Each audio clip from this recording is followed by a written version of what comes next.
পরিচিত কারো স্ট্রোক হয়েছে কিনা কি করে বুঝবেন? স্ট্রোক নির্ণয় করার জন্য একটা প্রিন্সিপাল ইউজ করা যায় যেটাকে বলা হয় হচ্ছে ফাস্ট প্রিন্সিপাল।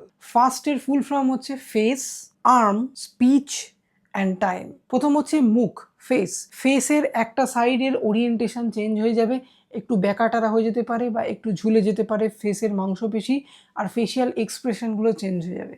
নেক্সট হচ্ছে আর্ম।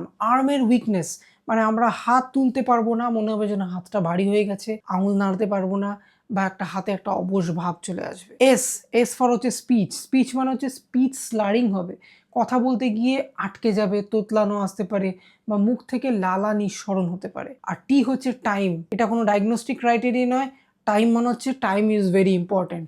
মানে এই ধরনের সমস্যা যদি সাডেন কারোর মধ্যে লক্ষ্য করা যায় তাহলে কিন্তু অবশ্যই খুব তাড়াতাড়ি, যত তাড়াতাড়ি সম্ভব হসপিটালে গিয়ে অ্যাডমিট হতে হবে। এছাড়াও কিছু সিমটম থাকে যেটা এই ফার্স্টের মধ্যে পড়ছে না, সেটা হচ্ছে হাঁটতে গিয়ে অসুবিধা, হঠাৎ করে পড়ে যাওয়া, মাথা ঝিমঝিম করা বা মাথায় কোনো রকম সাডেন হেডেক হতে পারে, এছাড়া চোখেও কোনো রকম দেখতে অসুবিধা হতে পারে বা অন্য কিছু। এই ধরনের সিমটম যদি একসাথে হয় তাহলে কিন্তু অবশ্যই স্ট্রোক হয়েছে বলে আশা করা যেতে পারে। তো এই ধরনের যদি কোনো সমস্যা হয় ইমিডিয়েট দেরি না করে কিন্তু চলে যান কোনো হসপিটালে, কোনো ইমার্জেন্সি মেডিকেল ট্রিটমেন্ট হয় এরকম কোনো জায়গায়।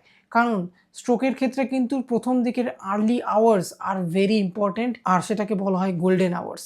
সেই জন্য যত তাড়াতাড়ি মেডিকেল সেট আপে পৌঁছানো যাবে তত তাড়াতাড়ি কিন্তু পেশেন্টের ড্যামেজ হওয়ার চান্সটা অনেক কমে যাবে।